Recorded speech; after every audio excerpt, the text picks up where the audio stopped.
Thank you. Good morning, everyone, and welcome to our February edition of our Pest Expert Talks.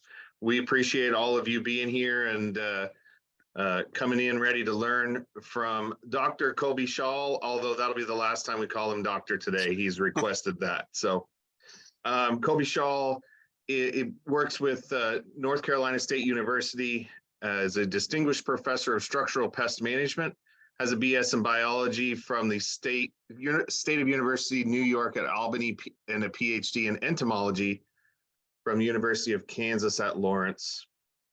Dr. Schall's lab investigates the biology of cockroaches and bed bugs, the allergens and other biocontaminants they produce, and strategies to mitigate their effects on human health.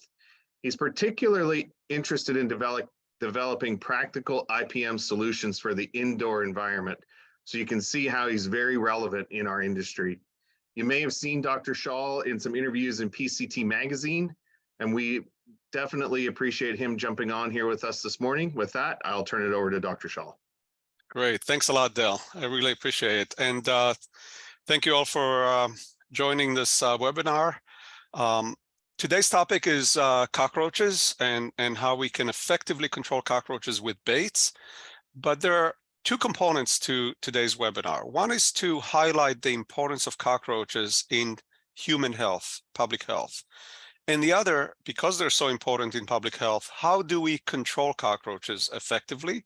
We'll spend a little time talking about integrated pest management, and we'll talk about why integrated pest management often fails, especially in public housing, in low-income housing.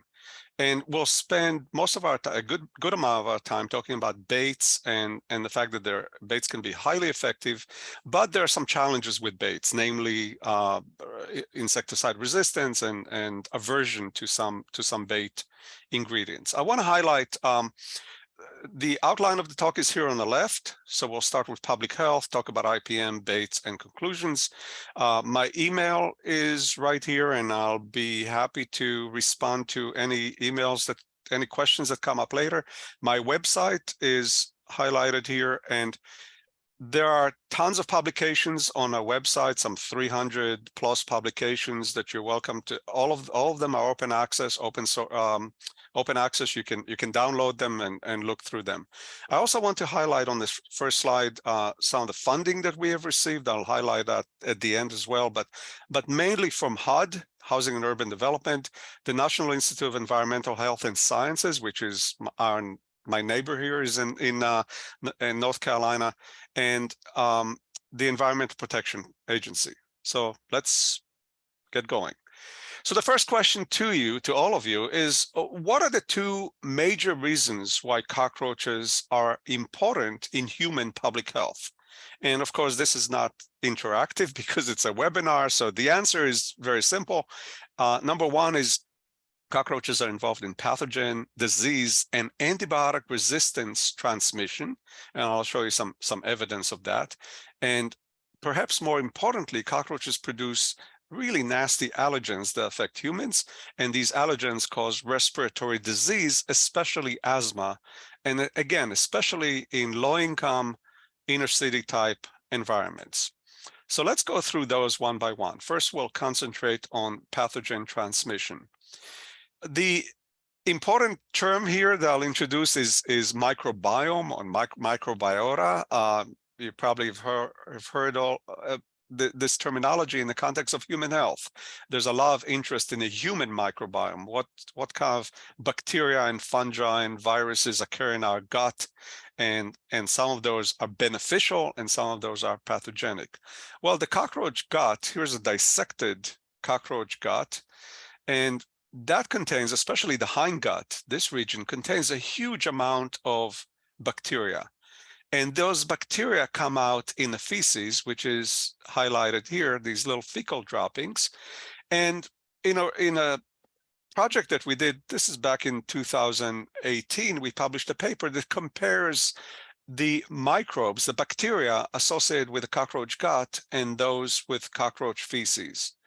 And what you can see here, without doing any statistical analysis on this, these are families of bacteria, by the way, is that basically the same bacteria that occur in the gut occur in the feces. So basically, very similar to humans, the bacteria that we have in our gut also occur in our feces.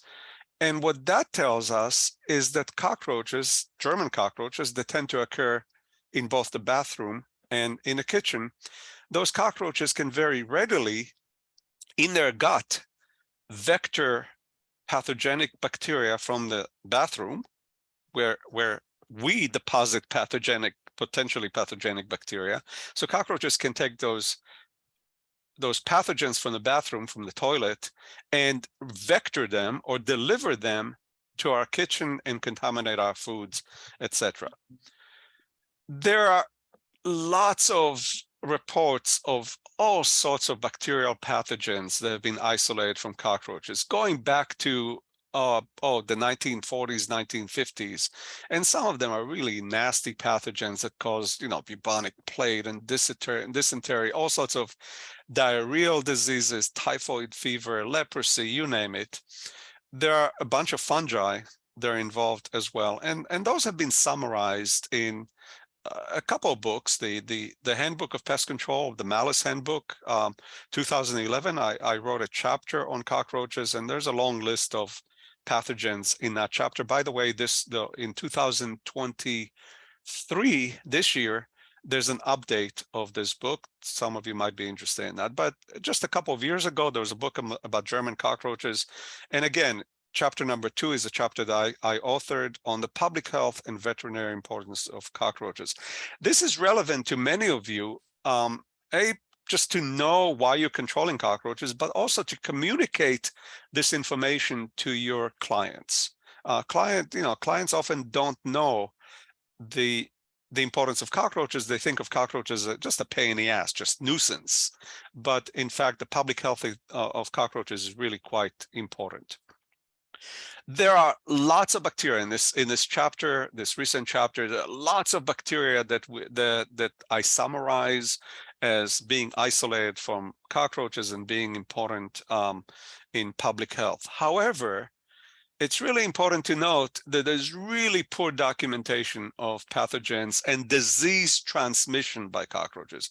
So while we can isolate all sorts of pathogenic organisms from cockroaches, there's really not a single paper that actually shows that those pathogens are transmitted by cockroaches to humans. That's a very difficult project to do. And the most recent, I just highlight this, the most recent paper just came out a month ago, less than a month ago, actually shows molecular detection of COVID, of the COVID virus in cockroaches. What these people did is they went to hospitals and homes and sampled cockroaches and were able to isolate COVID from both German cockroaches in hospitals and American cockroaches in a sewer system.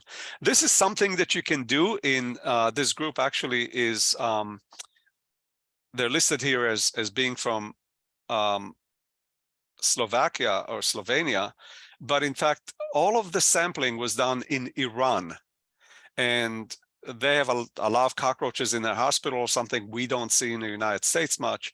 And you know that we can go into sewer systems and actually sample for COVID and detect COVID in sewer systems. So it's not unreasonable that cockroaches in the sewer system would also contain COVID, because cockroaches groom themselves and they ingest everything that they groom. So they can obtain COVID from the environment. The question remains, and this is this highlight here, the question remains, can cockroaches transmit COVID? And the answer is very, very unlikely. It's extremely unlikely that they can, but we can detect COVID in cockroaches and other pathogens as well in cockroaches. Probably the best work on the fact that cockroaches can vector pathogens is work that we did in North Carolina here in pig farms.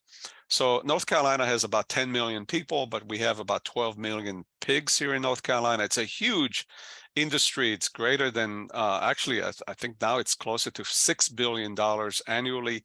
And in this industry, they feed antibiotics to pigs because not for disease control, because antibiotics promote the growth of pigs. And these pig farms tend to be incredibly infested with German cockroaches. This is just a cutout of the wall. In this case, we try to treat the cockroaches with granular baits, which are incredibly effective in this environment. So we did a project on this a number of years ago, and we sampled the feces of pigs, and we sampled the cockroaches, the German cockroaches, in that environment. And what we showed, I'll summarize a ton of data here, that many antibiotic-resistant bacteria are in the cockroach gut. So these are the MRSA type bacteria. They're found in the cockroach gut because they're found in the pig feces, and cockroaches interact and potentially eat pig feces. So the antibiotic resistance profiles that we found in pig feces and in cockroach feces were essentially identical. And when we compared this to cockroaches that we collected here in Raleigh, North Carolina, we found very few antibiotic-resistant bacteria in cockroach feces. So that tells us that cockroaches pick up bacteria in the environment in which they live. And if that environment contains a lot of antibiotic-resistant bacteria or COVID or anything else, the cockroaches ingest that and therefore contain those antibiotic-resistant bacteria.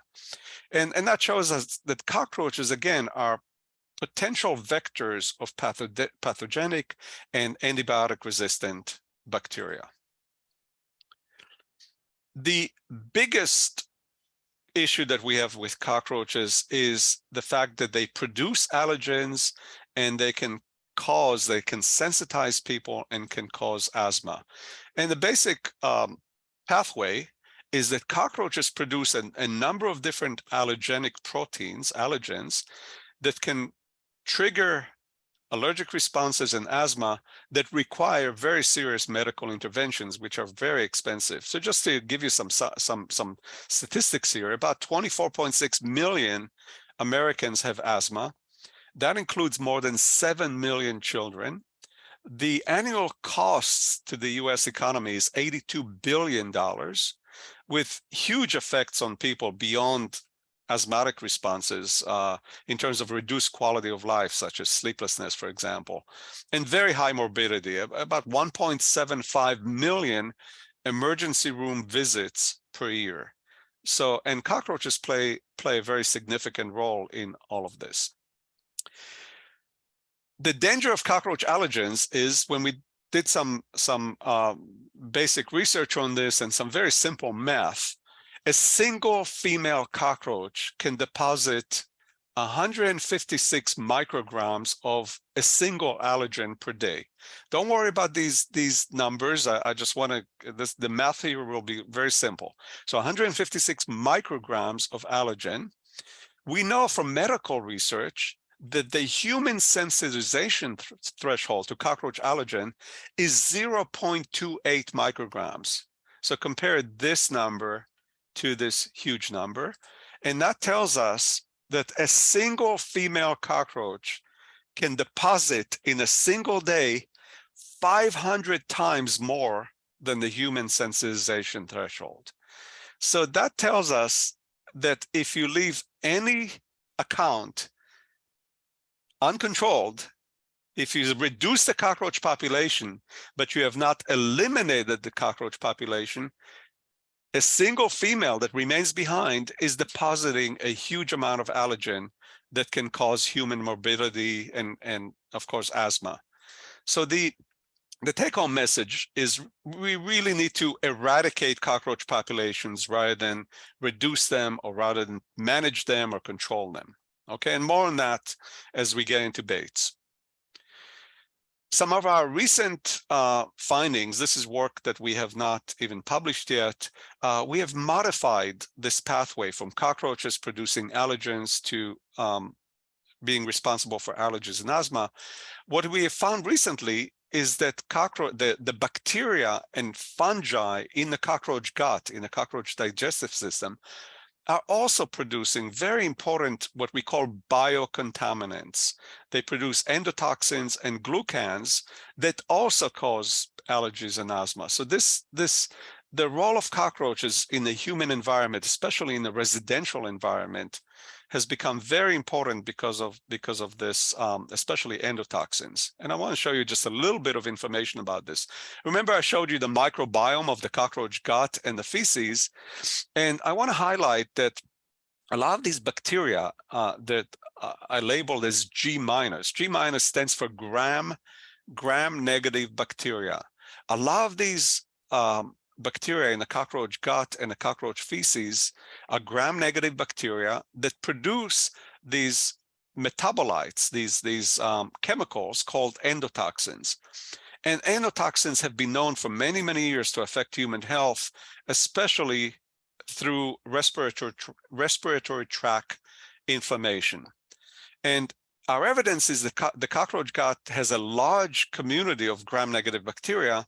And the question then is, do cockroaches defecate endotoxins into homes, into infested homes?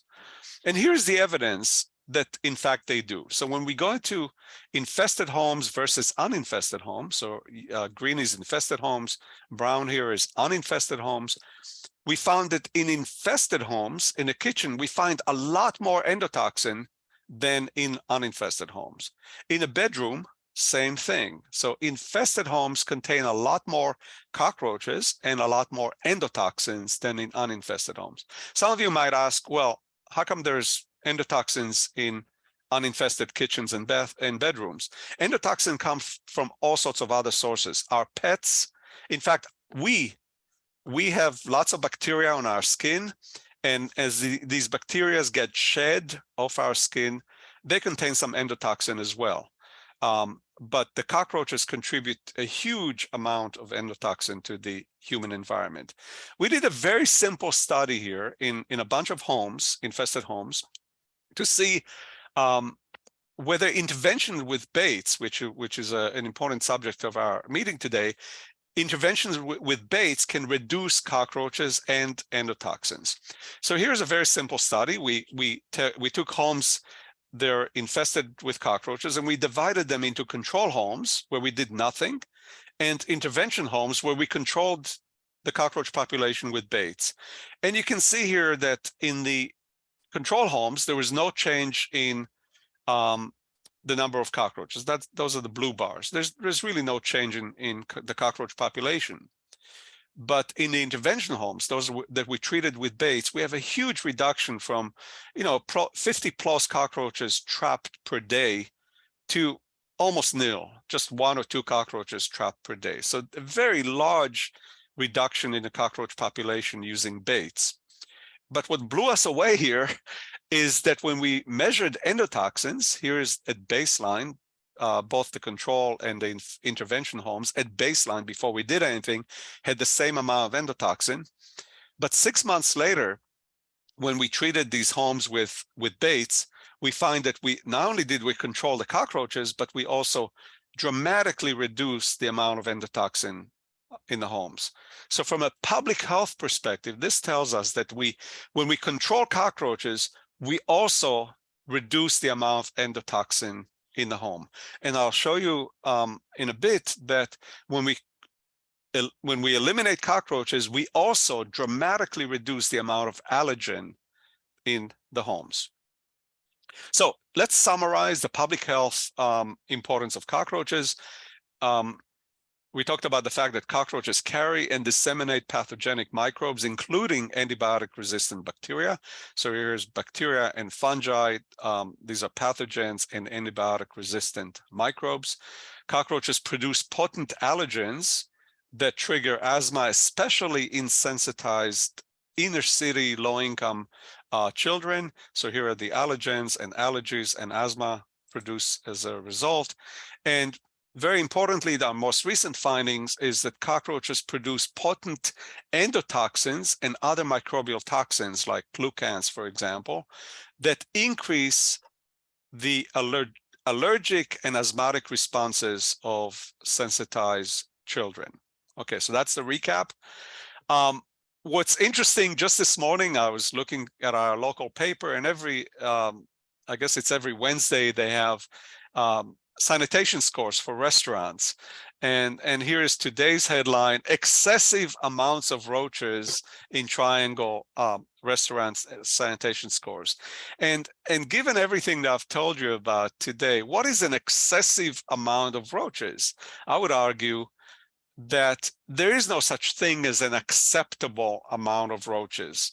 Even a single roach can cause allergies in sensitized individuals. So I don't particularly like this idea that excessive amounts of roaches, if some roaches are found, that should result in a low sanitation score as opposed to excessive roaches. Okay, so what do we do about this? What do we do about cockroach infestations? The solution that's always promoted is IPM, Integrated Pest Management. And the classical IPM used in agriculture and used in forestry and of course in the urban environment is that you start with pest prevention.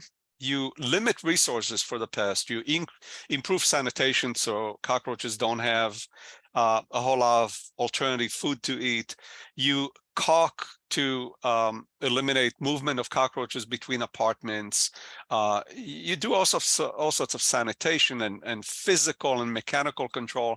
And eventually you get to pesticides, use of pesticides.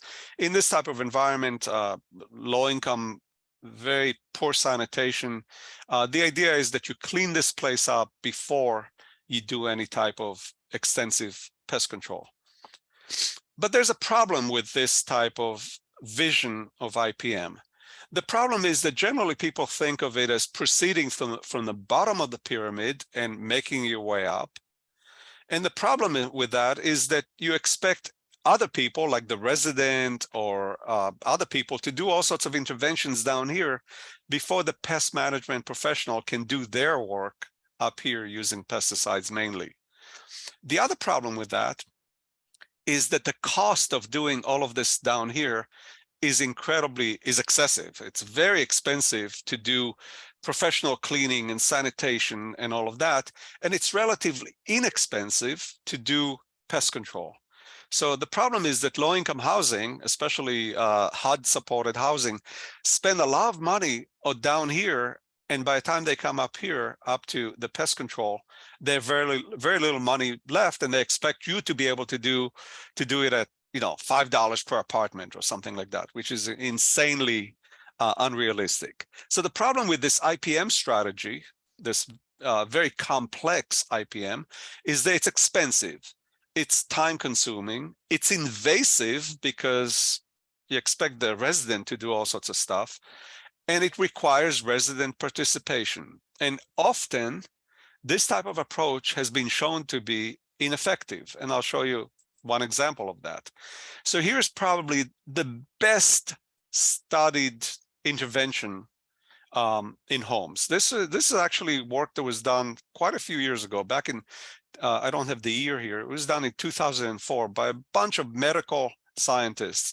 It's a multifaceted, very complex IPM, multiple tactics involved, and all of the tactics were concurrent. Okay, and this study is incredibly highly cited. It's considered one of the best intervention to help asthmatic children in urban homes. And here's what they did. I want to go through what the type of intervention they did. It's an IPM intervention. Lots of education of residents, bed covering, HEPA filter equipped vacuum cleaner was given to each resident. A bedroom HEPA air purifier was installed. The only thing this paper says about pest control was, and this is a quote from the paper, professional pest control, quote, parenthesis, Terminex, was provided. They don't say anything about how pest control was done, whether it was done with baits or whether it was done with sprays. In fact, they don't say anything about whether pest control was effective. So they never monitored the pest control. But the cost was insane. It was $1,500 to $2,000 per home, basically per child. And what they found was that they were able to reduce the cockroach allergen by 64%, which is good, but not great. But the problem was that they had a 47% decline in the control homes where they didn't do any intervention. So this is sort of a placebo effect, if you will. So 64% is not that impressive compared to the fact that when you do nothing, you get a 47% decline. But they still had very good health outcomes, lots of significant reductions in number of symptom days and visits to the emergency room, etc. So one of the things that we asked a number of years ago, first of all, did this study control cockroaches? There's no evidence that they actually controlled cockroaches. There's evidence that they contracted a pest control company to control cockroaches, but there's really no evidence that the cockroaches were in fact reduced. And the question is, can we do better and can we do it cheaper with more directed pest control intervention? So here's what we did. The first thing we wanted to do was to repeat this complex IPM approach, this very expensive IPM approach, and see how well we can do it, okay? So we went into these low-income homes, highly infested. This is a single home, lots of German cockroaches you can see here on the air conditioning registered, lots of feces that's loaded with allergens. This is the cabinet, the kitchen cabinet. You can see all the feces that contains allergens. So we recruited homes under what's called IRB, Institutional Review Board approval, because this is considered human subject research. We collected dust in these people's homes to be able to measure the allergen level in the homes. We then installed cockroach monitoring devices. We kind of like to use this Victor trap or Woodstream trap, which allows us to estimate the size of the cockroach population.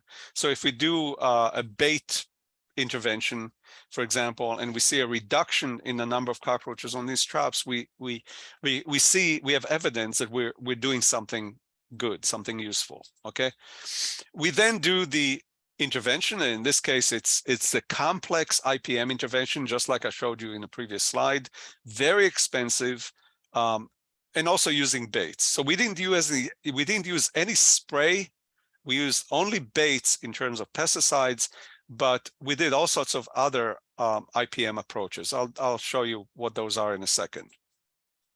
And we continue over time to monitor the cockroach population to make sure that we're actually controlling the cockroaches. So here are the results of this very complex intervention. Again, it's multifaceted, very expensive. We use baits, we use professional cleaning, and we use resident education. Professional cleaning is very expensive.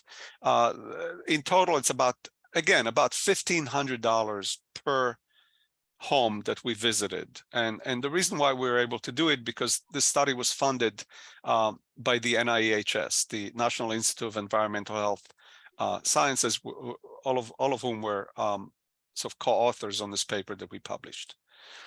And here are the results, and the results were super impressive. I was really astounded to see how well we could control cockroaches.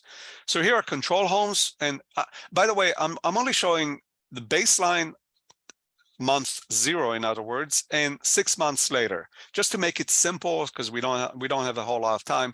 But we actually collected data every month, and so we have this population kind of declined mainly in the first month, and then kind of continued to decline over 6 months.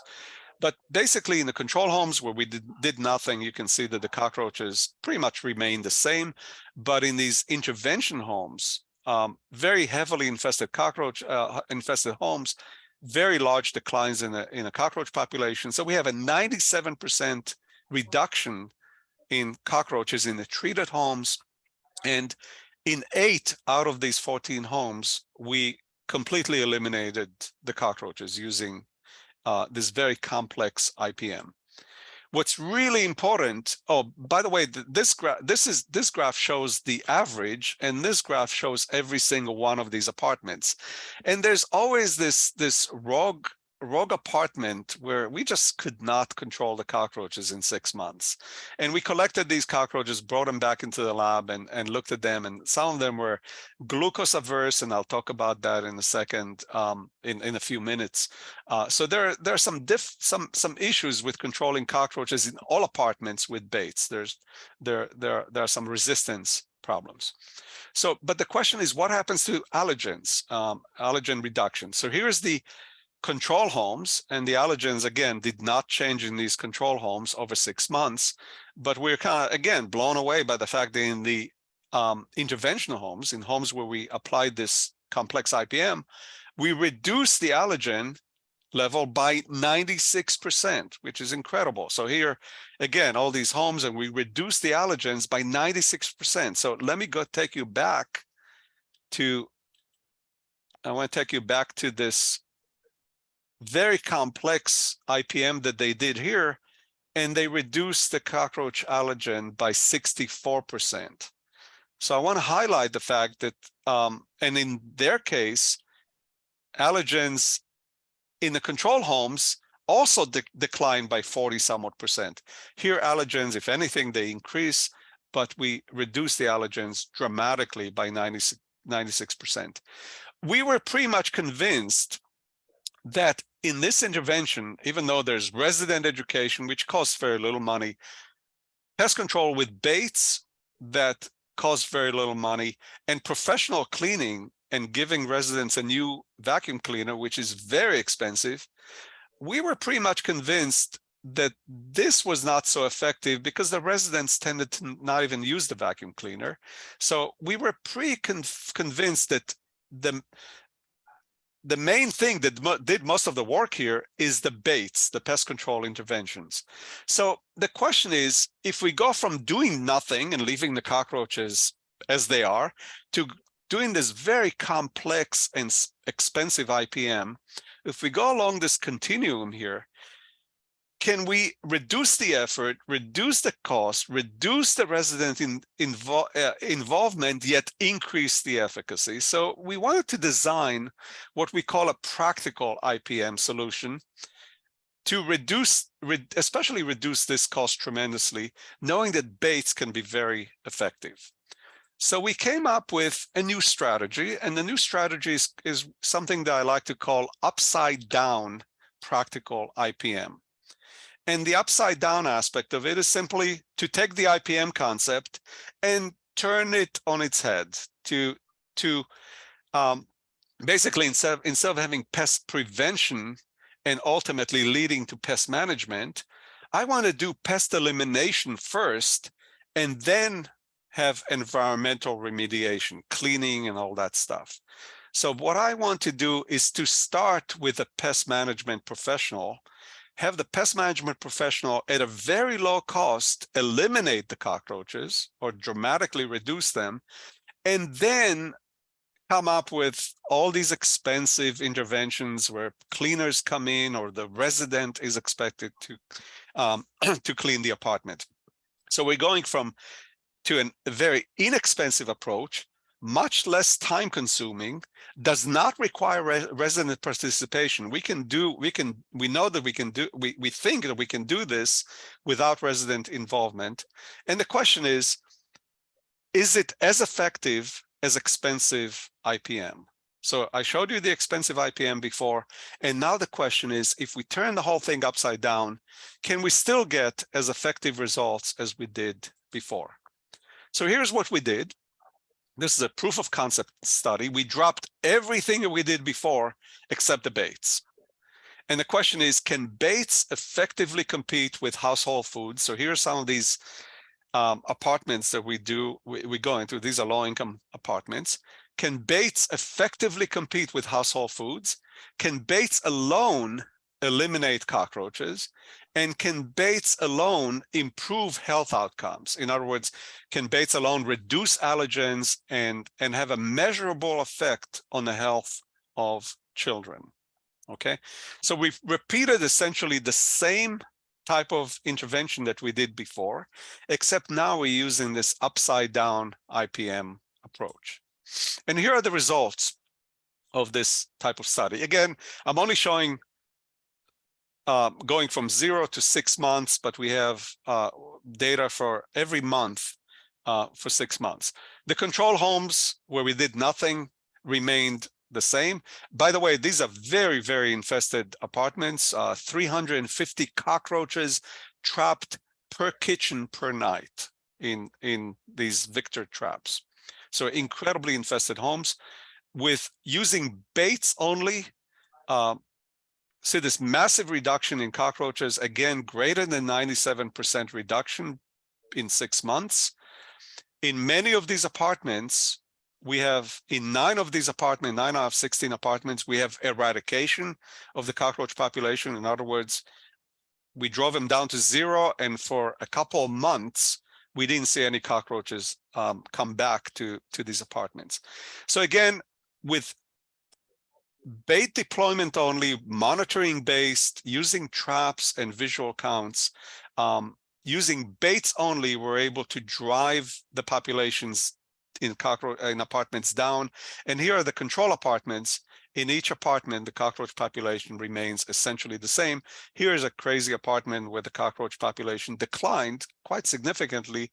But again, this we don't know. It's possible the resident lived next to another apartment that had these types of effects and decided to use do-it-yourself pest control using the same baits that we used here. Some of these baits are actually available through Amazon and other do-it-yourself type outlets. So this shows that using baits alone is incredibly effective. Now, let me go back. Again, I want to highlight that we looked at very, very highly infested apartments here. We repeated this a bunch of times with different types of apartments. So here is a set of apartments 3 times less infested than the previous study. And here I'm actually showing the cockroach population declining over 6 months. So here's the control homes where we did nothing and they remained high.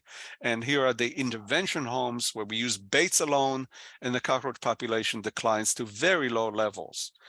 And we repeated this one more time in very light infestations.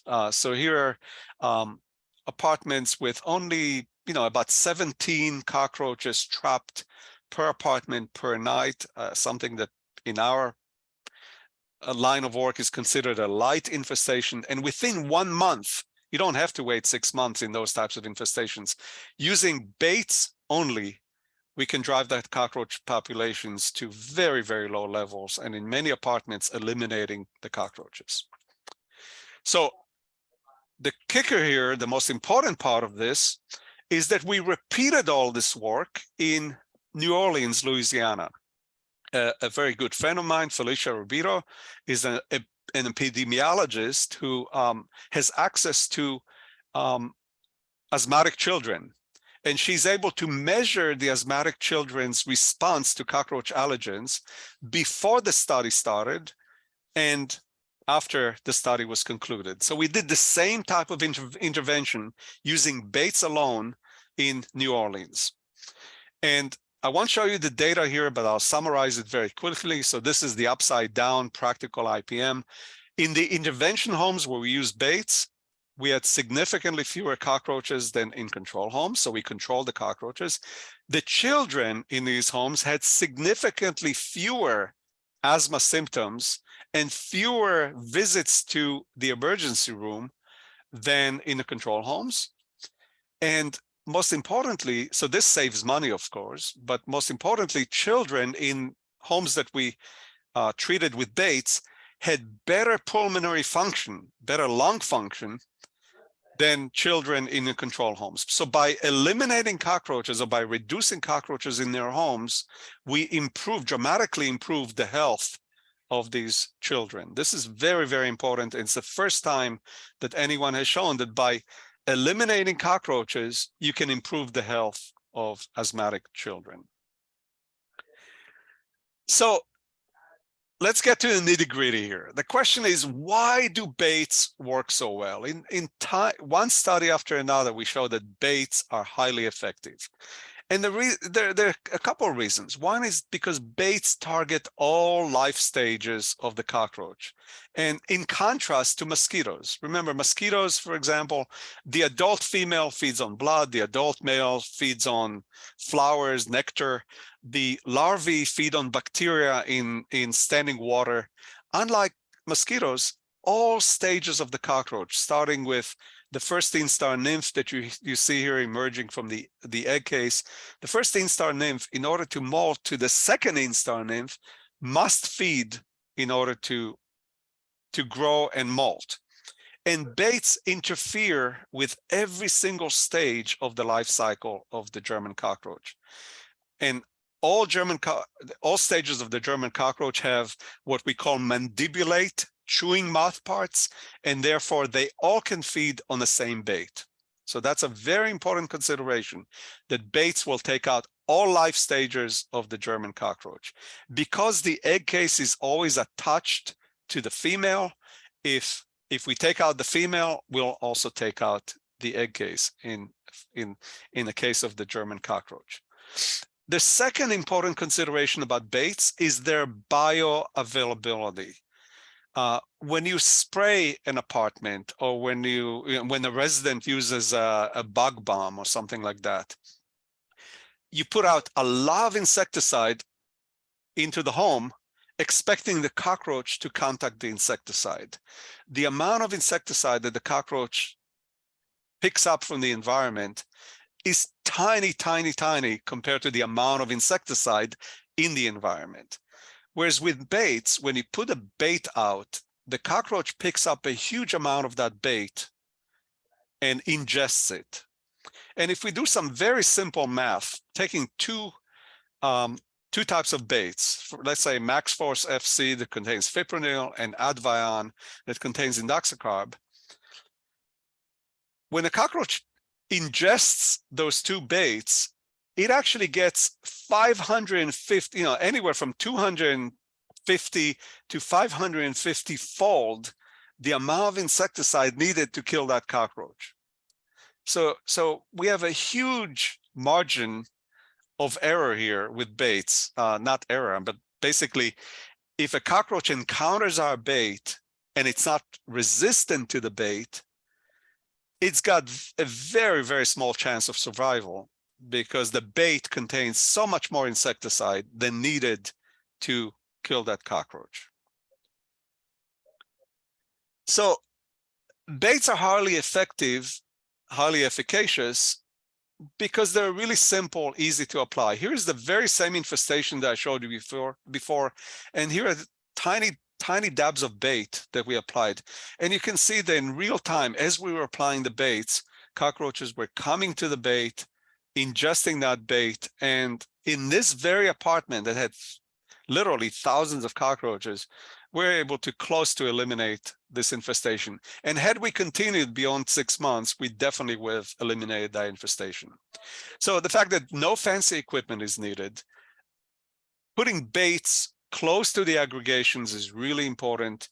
Putting baits near travel routes where cockroaches move. So there's no need to put bait, of course, in the middle of a room.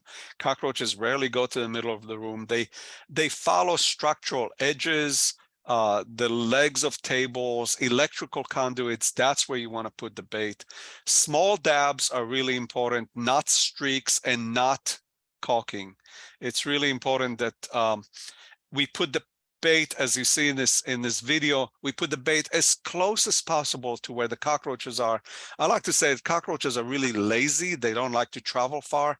And first instars, the tiny babies, absolutely don't like to go away from home. They like to stay very close to home. And so putting the bait as close to their home as possible is really critical. What we have shown through a bunch of studies is baits alone can eliminate cockroach infestations and allergens. Baits effectively compete with household foods. Remember, early on I asked, can baits compete with household foods? This apartment is incredibly, this apartment had several cats and lots of cat food everywhere. And our baits very effectively competed with the food that was available to cockroaches. But the problem is, if if the household food is all over the place and cockroaches have access to it, it just means that you have to use a lot more bait. So as I'll show in the next couple of slides, it's always good to remove household food so that you have a chance to use less bait and save on product costs. Baits are much more effective than any other strategy. So when it comes to residential settings, baits are much more effective than spray insecticides, ULV, any other type of treatment. When it comes to commercial kitchens, that very much depends on how much extra food is available, how greasy the kitchen is, etc. But generally, I would say that baits are much more effective than any other strategy that we have to control cockroaches. Baits, in my view, should always be the first step in residential interventions. There's very little reason in residence where people are to use any type of contact-based insecticide. Maybe IGRs, yes, but very little reason for using other types of insecticides. So a few tips for successful use of baits in cockroach control. I would say take the time to understand the infestation. Walk around, make sure that you understand why the place is infested. What are the foci of infestation? As my good friend Austin Frischman used to say, use the fecal focal points as a roadmap to bait placement. Basically, wherever there's feces, cockroach feces, that's where baits should be placed, because that's where feces are indicative of cockroach activity. Now, I mentioned this before. I highly recommend using vacuums to remove large pockets of cockroaches before baiting. It takes more time to use vacuums, but it removes a lot of cockroaches that will be eating your bait, and it actually saves on bait product. If you don't use vacuums, you simply need to increase the number of bait placement. As I said before, in very heavy infestations, we can control them with baits only by increasing the amount of bait and increasing bait placements. I think many of you know there's been a lot of controversy recently. Some people like to use big chunks of bait and place those big chunks of baits on wax paper and stuff like that. I don't like any of these approaches. I like to use the fecal focal point. I like you to use your brain rather than to throw bait into the environment. I like you to think, to see, to look, and to place bait where cockroaches are. So lots of bait placement. We generally use at least 200 bait placements per, even a small apartment. When you think about it, if you use 100 milligrams, which is 1.1 gram per dab per placement, that's only 20 grams of bait. That's less than 1 tube of bait. So it's perfectly fine to go to, half a gram of, big dabs. We're using 100 grams of bait. If you're using 200 placements, 100 grams of bait is 3 tubes of bait, a little more than 3 tubes of bait. 3 tubes of baits in the type of infestations that I showed you is perfectly fine, because you will knock that population down, and next time you come into the apartment, you might need to do touch-up, but there's no need to use it's counterintuitive, it's counterproductive to use a little bait in the first visit and keep using a little bait for every month afterwards. You might as well use a lot of bait initially, knock that population down, and then do touch-up with more bait subsequently. It's important to be aware of bait depletion and replenish bait when dealing with large populations. I like the idea of combining baits with insect growth regulators, especially the juvenile hormone analogs, things like pyriproxyfen. Some manufacturers put the insect growth regulator into the bait. MGK does that with name is nitro. I'll come up with a name in a second, to stimulate activity and to stimulate gravid females to feed. It's a very good strategy. However, there's some very serious challenges with implementing bait interventions. The most important challenges are the misapplication and misuse of baits and insecticide resistance. And I just want to go through that. Just one slide to talk about misuse of baits. I've seen this time and time again when I visit with pest control operators. For convenience, they throw some baits in the car in different places where the baits can really heat up. Think of baits as a food.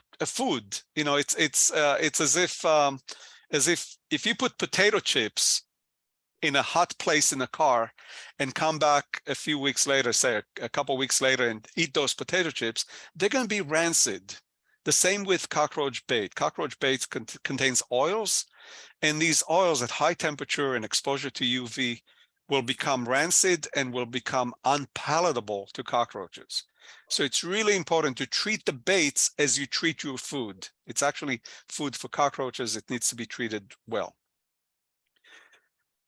Cockroach resistance is a very important phenomenon. We see physiological resistance to all sorts of active ingredients, especially in spray formulations. But with baits, we see a lot of behavioral resistance. And I want to show you an example of one. So here is a video of glucose-averse cockroaches. So here are regular cockroaches, normal cockroaches that you see in most apartments. We offer them jelly and peanut butter. Jelly contains glucose, the sugar glucose. Here are glucose-averse cockroaches that we collect in an apartment, and these cockroaches absolutely refuse to touch this jelly. There's the jelly, they're all over the peanut butter, but notice they touch the jelly and they jump back. They absolutely refuse to touch the jelly because it contains glucose. And we've spent a lot of time over the years. We spent a lot of time over the years looking at this phenomenon and trying to understand the phenomenon. And it's really interesting that we used to think, based on our work and many other people's work, that glucose-averse cockroaches only reject glucose. And so the idea was that we can reformulate baits with all kinds of other sugars like sucrose and maltose and maltotriose. Sucrose is just table sugar. So we used to think that we could offer them other types of sugars in bait, and the glucose-averse cockroaches will accept those sugars. Well, this changed in a recent study that we published, showing that the cockroach actually, this cartoon shows that the cockroach actually has not read our books. What actually happens when you give the cockroach a choice of these sugars is that glucose-averse cockroaches actually reject all these sugars. They taste them and they reject them. And we discovered that the reason they reject them is because the saliva of the cockroach, as soon as it touches, you know, just like us, when we put something in our mouth, the saliva immediately starts breaking down the sugars that we ingest. And in fact, the cockroach does the same thing. So the saliva breaks down these complex sugars, releasing glucose. All of this is individual glucose. And the glucose then tells the cockroach to reject the food. So it's a really complex problem for industry to formulate baits that have feeding stimulants that stimulate cockroaches to ingest the baits, but not using sugars that can be broken down into glucose. Okay, so what can you do in terms of bait resistance and bait aversion? It's really important to understand that resistant increases with more use. In other words, if we put a selection pressure on a population with a single bait, they'll develop resistance to that bait, both to the active ingredient in the bait as well as aversion to formulation ingredients. So it's very important to monitor the efficacy of various baits. What I like to do is, as soon as I enter an infested home, I like to put some bait out there, as you can see in this video, right next to an aggregation. And as I look around the apartment, I like to see if cockroaches will eat the bait. And if I see this type of activity, I go ahead and use that bait. sometimes I'll put 2 or 3 different, or maybe 4 different baits, so of a Coke challenge to cockroaches, and select that bait which the cockroaches like the most. It's important to use multiple baits, bait formulations. It's important, as I said before, to place small bait placement, let the cockroaches don't like to forage long distances. It's important to eradicate the population rather than just manage it. And it's important to rotate amongst bait products. But the question is, how do you rotate? And I want to show you a very simple strategy. So here. A little bit. She'll say Excuse me? it is, you're saying it is.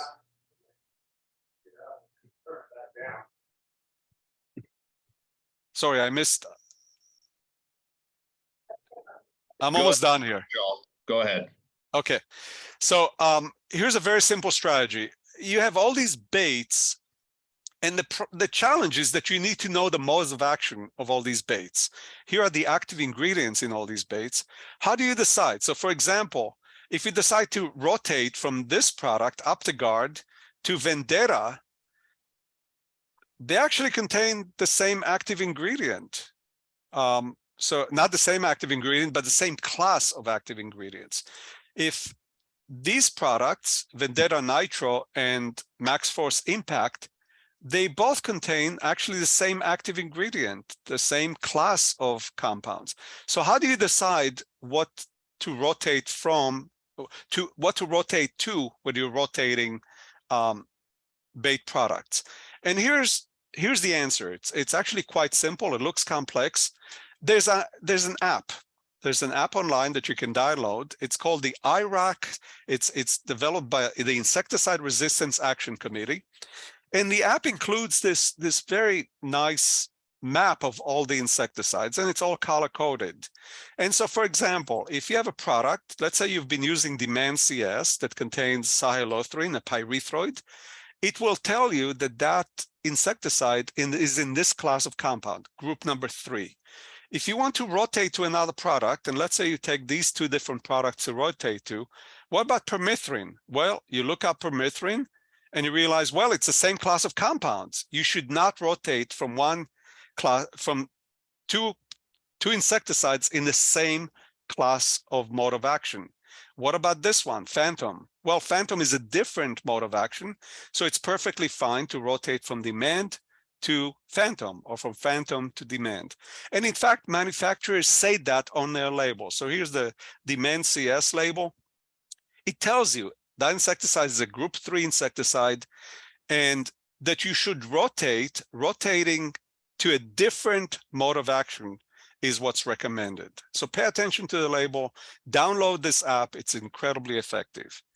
Again, I'll finish by saying the key is to slow down resistance, to use a variety of bait ingredients, to incorporate IGRs, and also to incorporate inorganic compounds, to integrate new bait chemistries, integrate new bait formulations. We see some really interesting formulations like microflow formulations and dust formulations, granular formulations. All of those should be integrated into your program. Rotate through different baits every 3 to 4 months. Good sanitation helps a lot. It will reduce the amount of bait that you need to use, but if you can't improve sanitation, you can still control cockroaches with baits. So I will finish with, I've gone over all these take-home points, that IPM is very effective. Baits have a lot of challenges, namely aversion, resistance, misapplication, too little applied.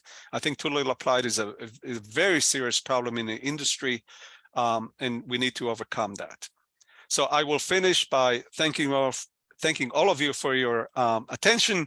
Again, some of the agencies that have funded our work, I really appreciate their support, and I'll be glad if we have time to take any of your questions. Thank you. We do have, we've got 3 questions for you, Coby.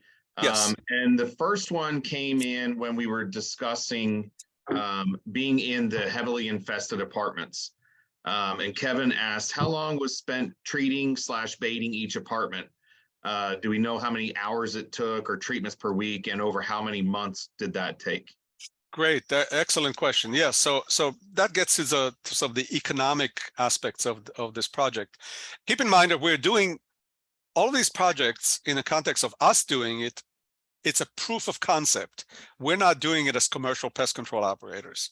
So the first visit in the apartment, the first application, takes a long time. It takes 2 people about half an hour, which is a lot of time. But the reason is that we apply so much bait the first time, usually in heavy infestations, 3 or more tubes of bait.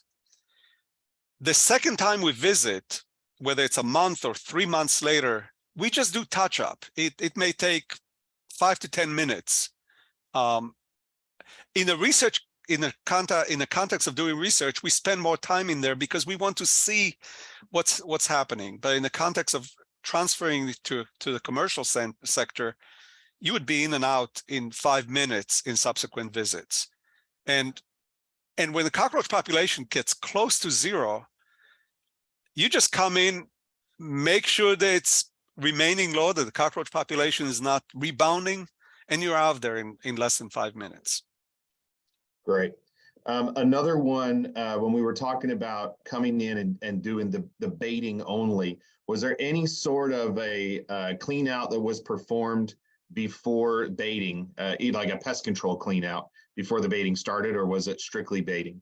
Absolutely not. So no, the whole concept of clean out, we do clean out with baits, okay? As I said before, you can do clean out with vacuums, but I really, I get in trouble with the manufacturing industry for saying this. I don't like clean outs in residential settings with contact residual insecticides, because someone then has to do a clean up after that clean out, because there's insecticide all over the place that's being tracked throughout the kitchen. So right. we know that baits alone can do it, so why not use that? Baits coupled with vacuum can be a very effective clean out, but it requires a lot of time. Right. And then our last question is, when you were talking, I guess this would be on your return visits, do you recommend removing previous bait placements, or do you bait over them or beside them, or? Yeah, so in those heavy infestations, generally a lot of the bait, if we place it properly, a lot of the bait is gone.